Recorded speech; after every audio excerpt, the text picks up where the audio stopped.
حازم کی بات سن کر شرمینہ آنکھیں جھپکنا بھول گئی تھی۔ 2 دن رخصتی؟ نہیں، وہ ایک دم سے کھڑی ہو گئی، کمرے سے باہر نکلنے لگی، لیکن حازم نے اس کا بازو پکڑ لیا۔ یہ سب کرتے ہوئے ایک بار تم نے یہ نہیں سوچا کہ میرے نکاح میں تھیں تم؟ حازم نے تعصب سے شرمینہ سے کہا۔ میری مرضی نہیں تھی حازم، نہ میری عمر نکاح کی تھی، مجھے آپ کبھی اچھے لگے ہی نہیں تھے۔ Shut up شرمینہ! حازم کا ضبط ختم ہوا تھا، اسے بازو سے پکڑے وہ کمرے سے باہر لے گیا۔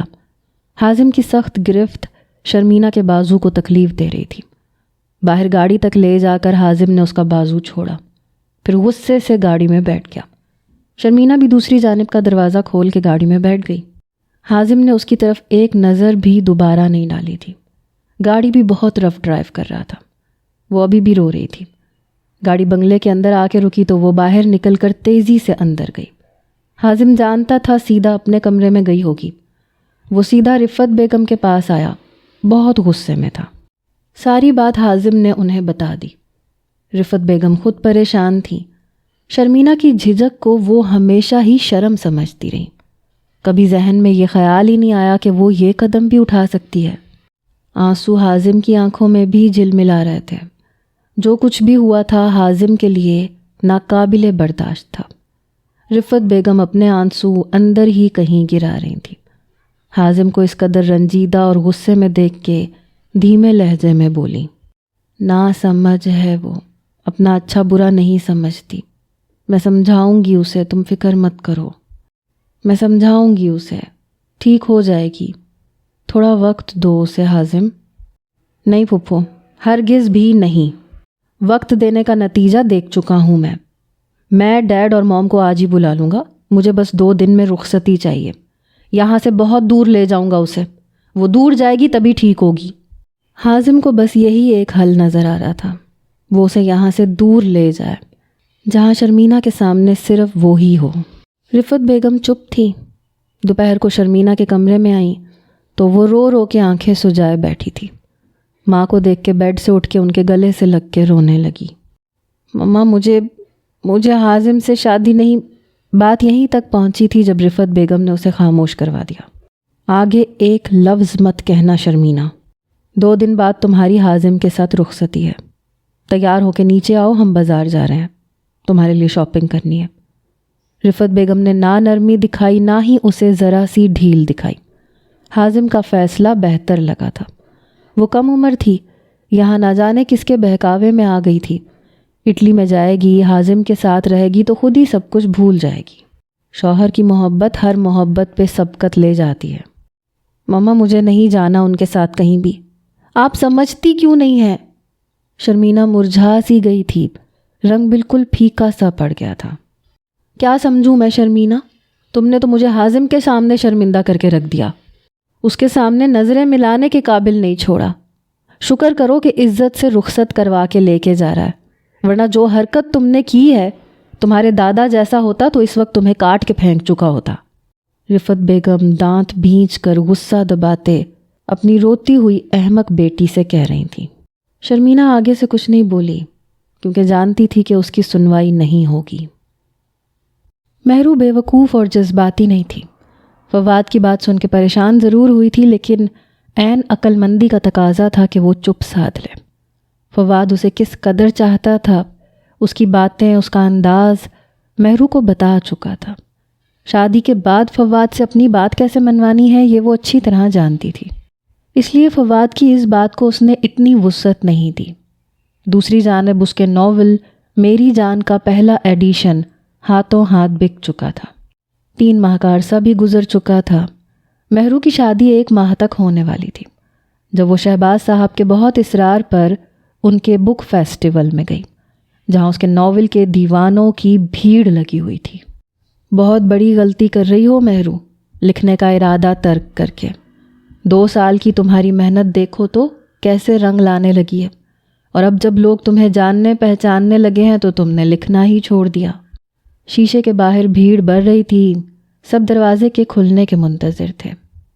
شادی کی تیاریوں میں بالکل فرصت نہیں ہے کہ کچھ لکھ سکوں، اور شادی کے فوراً بعد فواد نے ہنی مون کے لمبے پلان بنا رکھے ہیں۔ 6 ماہ بعد لکھوں گی، اور ایسا لکھوں گی کہ لوگ مدتوں بھول نہیں پائیں گے۔ وہی غرور، گھمنڈ، شہرت کا نشہ مہرو کی آنکھوں کو مخمور کر رہا تھا۔ رش دیکھ رہی ہو اپنے پرستاروں کا؟ تمہارے نئے ناول کے منتظر ہیں۔ آج پتہ چلا کہ تم اپنا ناول میری جان کی پبلش کے لیے آ رہی ہو۔ سب یہاں پہنچ گئے۔ شہباز صاحب نے بہت اصرار پر مہرو کو اپنے ناول کی پبلش کے لیے اپنے بک فیسٹیول میں بلایا تھا۔ لوگوں کا ہجوم سا لگ گیا تھا۔ سب کی فیورٹ رائٹر تھی۔ رومانوی ناول کے شائقین اس کے دلدادہ اور اس کے پرستار اس کی کم عمری اور خوبصورتی سے بھی متاثر تھے، اور اس کی تحریر کے تو جیسے دیوانے تھے۔ وہ مسکراتے ہوئے بولی، ہاں یہ سب ان کی محبت ہی تو ہے۔ کھلے لمبے بالوں کو جھٹکا دے کے مہرو نے پیچھے کیا تھا۔ بڑی مغرورانہ چال سے چلتے ہوئے وہ شیشے کا ڈور کھول کے باہر جانے لگی تھی، لیکن لڑکے لڑکیوں کے ہجوم کی ایک ہی فرمائش تھی، مہرو جی آٹوگراف پلیز۔ ہاتھ میں پکڑے مختلف قسم کے آٹوگراف بکس اس کی طرف بڑھے۔ شہباز صاحب بھی وہاں پہنچ گئے۔ پلیز پیچھے ہٹ کے بات کریں، 1 بائی 1 آئیں تو سب کو موقع ملے گا، شہباز صاحب نے کہا۔ مگر لوگ سنتے ہی کب ہیں۔ مہرو کے پاس پین موجود نہیں تھا۔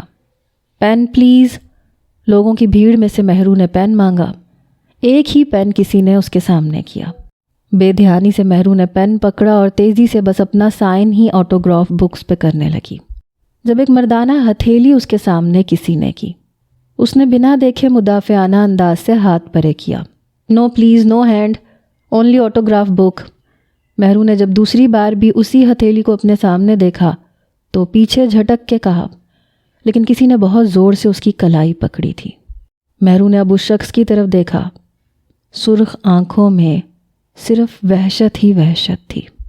بکھرے بال، بڑی ہوئی شیو کے ساتھ وہ شخص بڑے غصے سے اس کی کلائی پکڑے اسے قہر بھری نظروں سے دیکھ رہا تھا۔ مہرو کے پورے وجود میں سنسنی سی دوڑی۔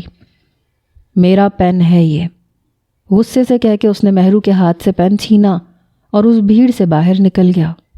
چند لمحے وہ فریز سی ہو کے رہ گئی۔ پہلی بار کسی شخص سے خوف سا محسوس ہوا تھا۔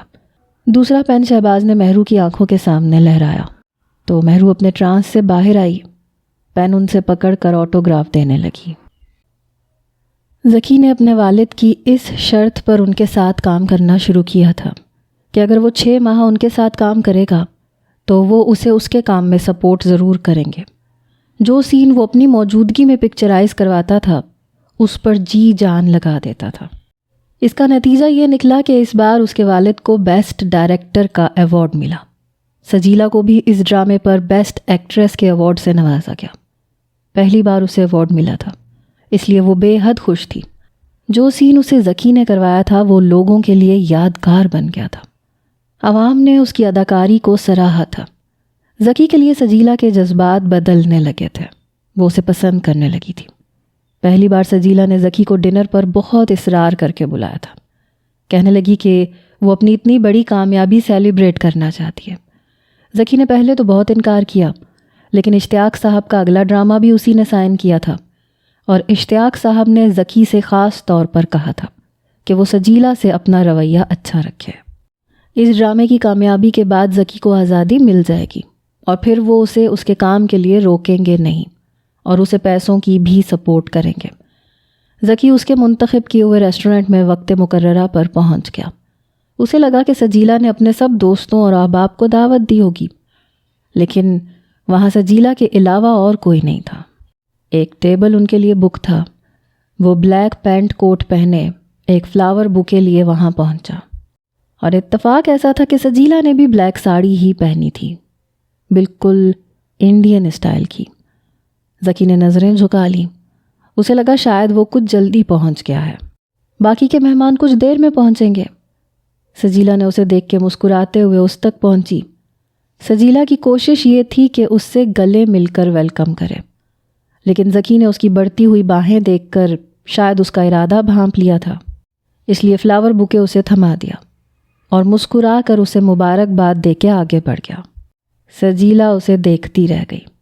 ایسی بے مروتی بھلا ایک لڑکی کو کون دکھاتا ہے، جبکہ وہ خود باہیں پھیلائے کھڑی ہو۔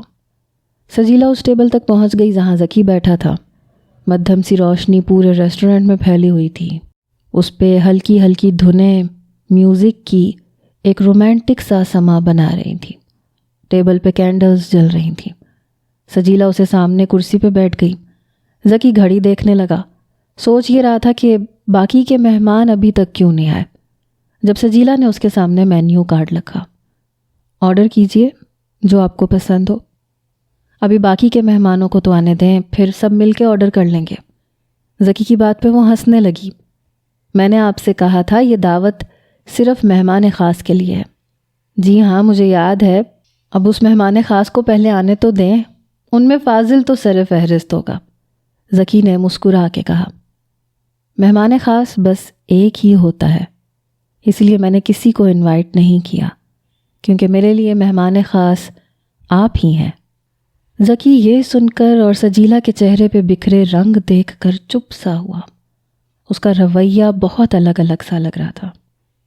آرڈر کیجئے، سجیلا کے دوبارہ کہنے پہ ذکی نے بس ایک ہی ڈش آرڈر کی اور مینیو بک واپس ٹیبل پہ رکھ دی۔ بس ایک ڈش؟ وہ حیرت سے پوچھنے لگی۔ جی، میں ایک وقت میں ایک ہی کھانا پسند کرتا ہوں۔ کھانا بہت خاموشی سے کھایا گیا۔ پھر بات سجیلا نے شروع کی۔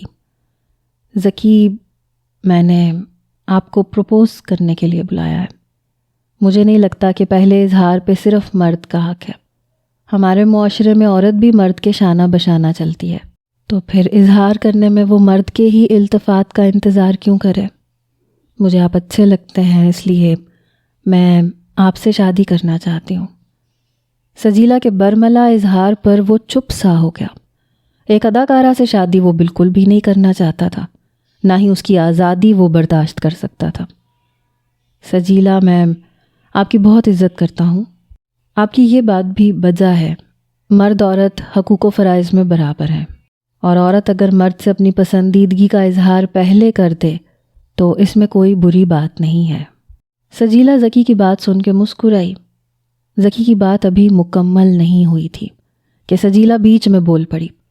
مجھے پتا ہے آپ کی سوچ عام مردوں سے الگ ہے۔ سجیلا، میری بات ابھی مکمل نہیں ہوئی۔ ذکی نے سجیلا کو بیچ میں ٹوک دیا۔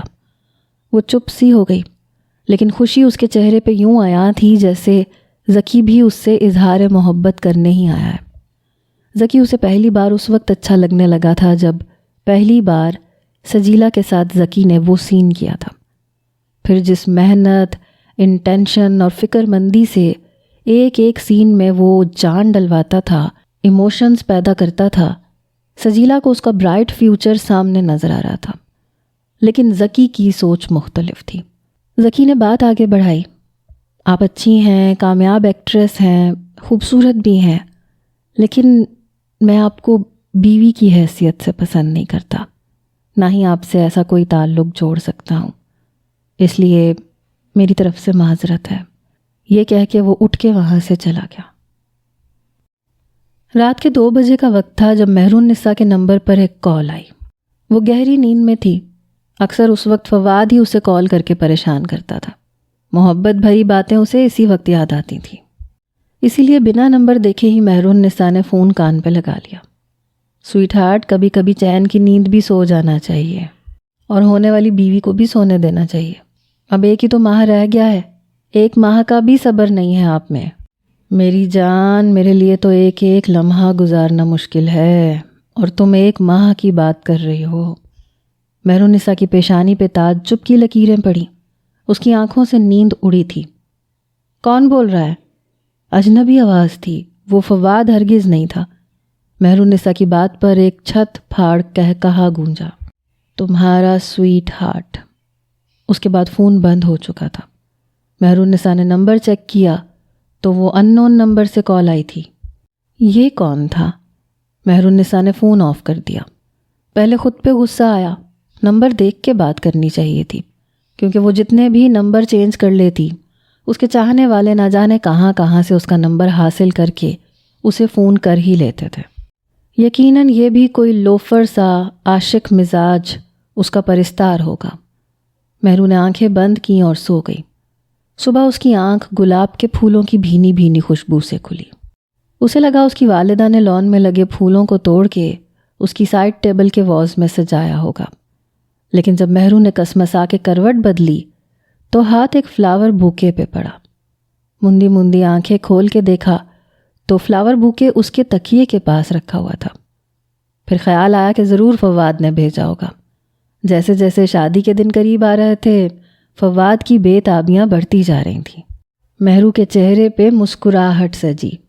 وہ اٹھ کے بیٹھ گئی، تکیہ درست کیا اور کراؤن سے ٹیک لگائے، فلاور بوکے کو ہاتھ میں لے کے گلابوں کے پھولوں کی خوشبو کو ایک گہری لمبی سانس کھینچ کر اپنے اندر تک کو معطر کیا۔ پھر اپنا فون آن کیا۔ بہت سارے میسیجز واٹس ایپ پہ آئے ہوئے تھے۔ مہرو النساء کے چہرے کی مسکراہٹ گہری ہوئی۔ اس نے میسیجز دیکھے۔ صبح بخیر میری جان۔ مہرو نے جب میسیج پڑھ کے نام کی طرف دیکھا تو نام کے بجائے نمبر تھا۔ نمبر رات والی کال کا تھا۔ پھر نظر دوسرے میسیج پہ پڑی۔ گلاب کے پھولوں سے مہکتی ہوئی صبح، مبارک ہو مہر النساء۔ جیسے میرے بھیجے ہوئے گلابوں نے تمہاری صبح کو مہکایا ہے، کسی روز تم بھی مجھے یوں مہکاؤ تو میری صبح بھی معطر ہو جائے۔ مہرو کے ہاتھ سے گلاب کے پھول چھوٹ کے زمین پہ گرے تھے۔ دوسرا میسیج ابھی آیا تھا۔ تیری آنکھوں سے میخانے بنے ہیں، ہزاروں دل ہیں جو پیمانے بنے ہیں، ہمیں پر کیوں ہے الزام محبت، تم نے بنایا ہے تو تیرے دیوانے بنے ہیں۔ مہرو نے وہ فون نمبر ہی بلاک کر دیا۔ پھر ناگواری سے فون سائڈ پہ رکھا۔ پھر کمرے سے باہر نکل کر ملازمہ کو بلانے لگی۔ کچھ ہی دیر میں ملازمہ بھاگتی ہوئی سیڑھیوں کے پاس آ گئی۔ مہر النساء زینے کے اوپر کھڑی تھی۔ غصے سے پوچھنے لگی، یہ فلاور بوکے میرے کمرے میں تم لائی تھی؟ وہ نوکرانی اسے غصے میں دیکھ کے گھبرائی ہوئی سر اس بات میں ہلانے لگی۔ کیوں؟ کس سے پوچھ کے؟ مہرو نے پوری آنکھیں غصے سے پھیلائیں، خطرناک تیوروں سے اسے گھورتے ہوئے پوچھا۔ بی بی جی، یہ فواد صاحب نے بھیجے ہیں، اس لیے میں نے سمجھا آپ کو اچھا لگے گا۔ مہرو نے دھاڑتے ہوئے کہا، میرے کمرے سے وہ گلاب کے پھول اٹھاؤ اور سڑک پہ پھینکو، اور آئندہ مجھ سے پوچھے بنا میرے کمرے میں کچھ مت رکھنا۔ مہرو اپنے میل پرستاروں سے بہت تنگ تھی۔ کوئی نہ کوئی عاشق مزاج ایسی حرکتیں کرتا رہتا تھا جو فواد کو سخت ناپسند تھی۔ کئی بار وہ یہ بات مہرو سے بھی کہہ چکا تھا، اور اب تو شادی بھی قریب تھی۔ وہ نہیں چاہتی تھی کہ فواد کا موڈ خراب ہو، یا اس قسم کی باتوں سے شادی جیسے موقع پہ کوئی بھی بدمزگی پیدا ہو۔ ذکی کا انکار سجیلا سے برداشت نہیں ہوا تھا۔ اپنی انا پہ چوٹ کی طرح سے لگا تھا۔ ہزاروں اس کے دیوانے تھے۔ کئی میل اداکار اسے شادی کی آفر کر چکے تھے، یہاں تک کہ فاضل اس بات کا اظہار کر چکا تھا۔ سجیلا کو یہ زوم تھا کہ وہ جسے اپنے ہمسفر ہونے کا شرف بخشے گی، وہ سر کے بل اس کے پیچھے دوڑا چلائے گا، خود کو خوش نصیب سمجھے گا۔ پہلے پہل تو سجیلا کی بڑی کوشش تھی کہ ذکی اس سے خود سے اظہار محبت کرے، شادی کی بھی ذکی ہی پیش قدمی دکھائے، لیکن جب ذکی کی طرف سے ایسا کوئی التفات نظر نہیں آیا تو اس نے خود ہی سے بات کرنے کا فیصلہ کر لیا۔ لیکن یہ نہیں جانتی تھی کہ ذکی یوں بے دھڑک اسے انکار کر دے گا۔ 4 دن بعد اشتیاق صاحب نہایت غصے سے گھر میں داخل ہوئے۔ بلند لہجے میں ذکی کو پکارنے لگے۔ حدیقہ بیگم بھی انہیں غصے میں دیکھ کے گھبرا سی گئی۔ وہ دونوں باپ بیٹے کی ذرا بھی نہیں بنتی تھی، اور بات اگر ان کے مزاج کے خلاف ہو جاتی تو غصے میں دونوں ہی اپنے آپ سے باہر ہو جاتے تھے۔ بیچاری حدیقہ بیگم بیچ میں پس کے رہ جاتی تھی کہ بیٹے کا ساتھ دیں یا شوہر کا۔ ذکی کمرے سے باہر آ گیا۔ باپ کے غصے کی سمجھ نہیں آ رہی تھی۔ اب تو وہ ان کے ساتھ مل کے کام کر رہا تھا، حالانکہ یہ اس کی خواہش کے برخلاف سی بات تھی، لیکن ماں نے بہت منت سماجت کی تھی اپنے والد سے ہر بات پہ اختلاف نہ کرے۔ پھر اشتیاق صاحب نے بھی 6 ماہ بعد اسے سپورٹ کرنے کا وعدہ کیا تھا۔ وہ سیڑھیاں اتر کر لاؤنج میں اشتیاق صاحب کے روبرو کھڑا ہوا۔ جی بابا؟ جی بابا کے بچے، سجیلا سے کیا بکواس کی ہے تم نے؟ وہ غصے سے دھاڑے تھے۔ ذکی اب بھی نہیں سمجھا کہ اشتیاق صاحب اس پہ اتنا غصہ کیوں کر رہے ہیں۔ بابا، میں نے اس سے ایسا کچھ بھی نہیں کہا، اور میں کیوں اسے کچھ کہنے لگا؟ ذکی میرا ٹیمپر آؤٹ مت کرو۔ سجیلا نے خود مجھ سے کہا ہے تم سے جا کے پوچھوں، وہ میرے ڈرامے کو بیچ میں چھوڑ کے چلی گئی ہے اور میرا ایڈوانس میرے منہ پہ پھینک کے گئی ہے. میں اس ڈرامے کی ایڈ ٹی وی پہ چلا چکا ہوں. اسپانسرز کے لاکھوں روپے مجھ سے خرچ ہو چکے ہیں. کہاں سے یہ سب واپس کروں گا؟ سمجھتے کیوں نہیں ہو ذکی، وہ لڑکی اس وقت ڈرامہ انڈسٹری میں سونے کی چڑیا ہے. جس ڈرامے میں کام کرتی ہے وہ سپر ہٹ جاتا ہے. لاکھوں پرستار ہیں اس کے. ڈائریکٹر خود اس کے آگے پیچھے ہوتے ہیں اسے اپنے ڈرامے کی ہیروئن بنانے کے لیے. لیکن وہ میری بہت عزت کرتی تھی. اس نے مجھے دوسرے ڈائریکٹرز پہ فوقیت دی. اور اب جب اس ڈرامے کی دھوم پہلے سے ہی مٹ چکی ہے تمہاری حرکتوں کی وجہ سے، وہ غصے میں مجھے میرا ایڈوانس دے کے ڈرامے سے انکار کر کے جا چکی ہے. ایسا کیا کہا ہے تم نے اسے؟ اشتیاق صاحب اس قدر غصے میں تھے کہ نہ جانے ذکی کے ساتھ کیا کر گزریں گے. ذکی ابھی بھی سجیلا کی اس حرکت کی وجہ سمجھ نہیں پایا تھا، کیونکہ جو کچھ ریسٹورنٹ میں ہوا وہ بالکل ذاتی سا معاملہ تھا. اس سے پروفیشنل لائف کا کوئی تعلق نہیں تھا. اور اس کے علاوہ ذکی نے سجیلا سے کبھی کوئی ایسی بات نہیں کی تھی. بابا، میں نے اس سے ایسا کچھ بھی نہیں کہا جس کی وجہ سے وہ آپ کا ڈرامہ چھوڑ کے چلی جائے. 1 منٹ میں کال کر کے پوچھتا ہوں اس سے. ذکی حد درجہ سنجیدہ تھا اور پریشان تھا. اس نے سجیلا کو کال کی تو اس نے کال کاٹ دی. دوبارہ کی تو بڑے تیکھے لہجے سے بولی، جی فرمائیے، کیوں فون کیا ہے؟ میں آپ کی طرح فارغ نہیں ہوں مسٹر، میری لائف بہت بیزی ہے. سجیلا اپنے بابا کے ساتھ کی ہوئی اپنی کمٹمنٹ کیوں توڑی ہے؟ یہ رول کے خلاف ہے. آپ کیسے بیچ میں چھوڑ کے جا سکتی ہیں کام؟ ذکی نے ایک قانون اسے بتایا. میں نے ایڈوانس واپس کر دیا ہے مسٹر ذکی، اور جیسے آپ اپنے فیصلے میں آزاد ہیں میں بھی آزاد ہوں. ذکی سجیلا کی اس بے فضول سی حرکت کی وجہ اب سمجھا تھا. اوہ، تو میرے انکار کا بدلہ لے رہی ہیں آپ. سجیلا، میرے خیال سے آپ ایک پڑھی لکھی اور انڈیپینڈنٹ خاتون ہیں. مجھے نہیں لگتا کہ لائف کے لیے کی جانے والے ڈیسیجنز کا تعلق ہماری پروفیشنل لائف سے جڑا ہونا چاہیے. ذکی نے نہایت مؤدبانہ انداز سے بات کو سمجھانا چاہا. لیکن میرے لیے میری انا بہت اہمیت رکھتی ہے. آج تک کسی نے مجھے اگنور نہیں کیا، اور آپ نے تو مجھے میرے منہ پہ انکار کیا ہے. کیا سمجھتے ہیں آپ میں اپنی آہانت سہ جاؤں گی؟ بالکل نہیں مسٹر ذکی. سجیلا کی سطحی سوچ کا ذکی کو افسوس سا ہوا تھا. دیکھیں سجیلا، بابا کا بہت لاس ہو جائے گا. Please try to understand. آپ کیسے رولز کی خلاف ورزی کر سکتی ہیں؟ میں سجیلا عمران ہوں، میں کچھ بھی کر سکتی ہوں.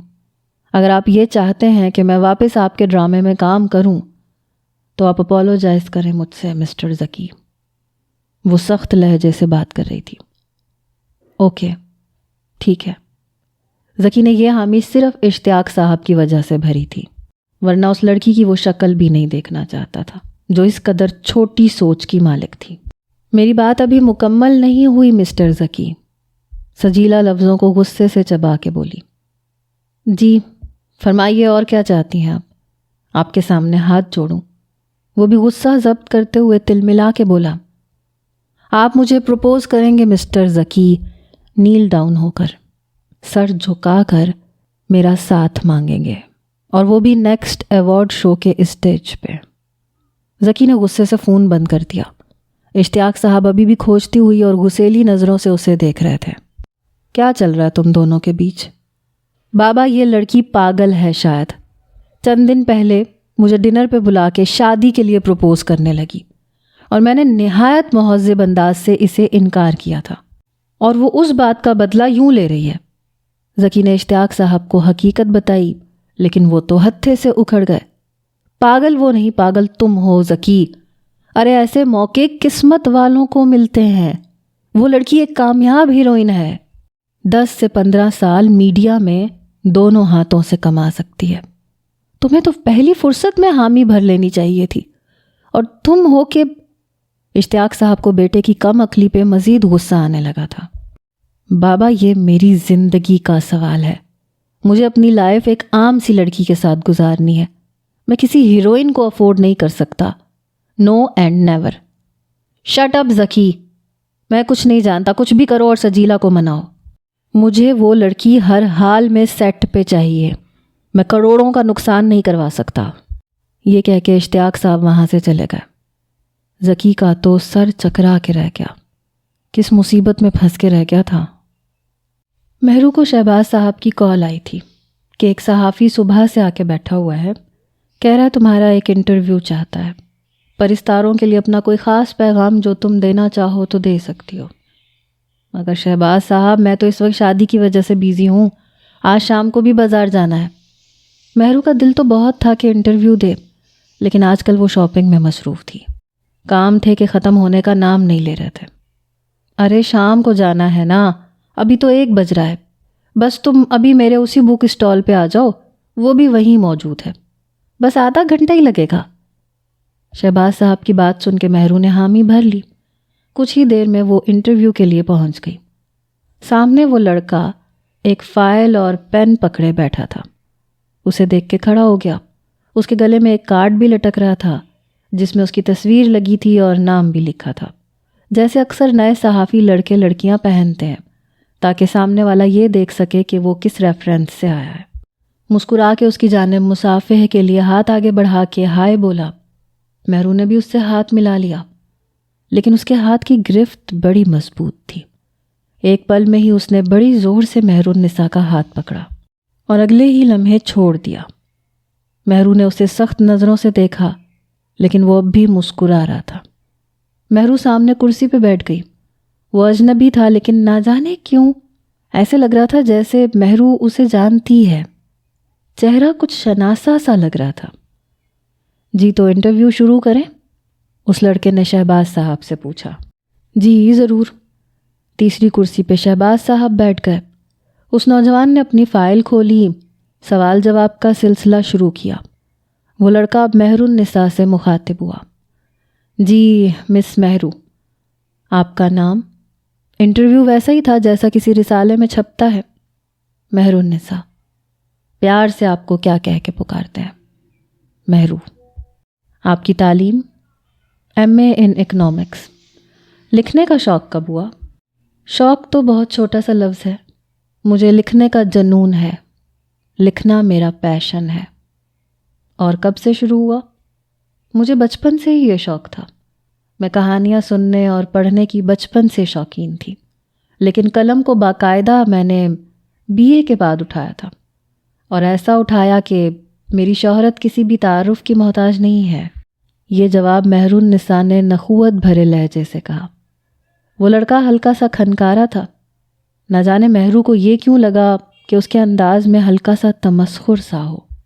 کہنے لگا، میں خود آپ کا فین ہوں، آپ کے سب ناولز میں نے کئی بار پڑھے ہیں، بلکہ یوں کہہ لیں کہ لفظ بہ لفظ یاد کر چکا ہوں، لیکن آپ کا پہلا ناول ایک غریب ٹرک ڈرائیور کی آپ بیتی پہ تھا، اور اس ناول پہ آپ کو خاص پذیرائی نہیں ملی۔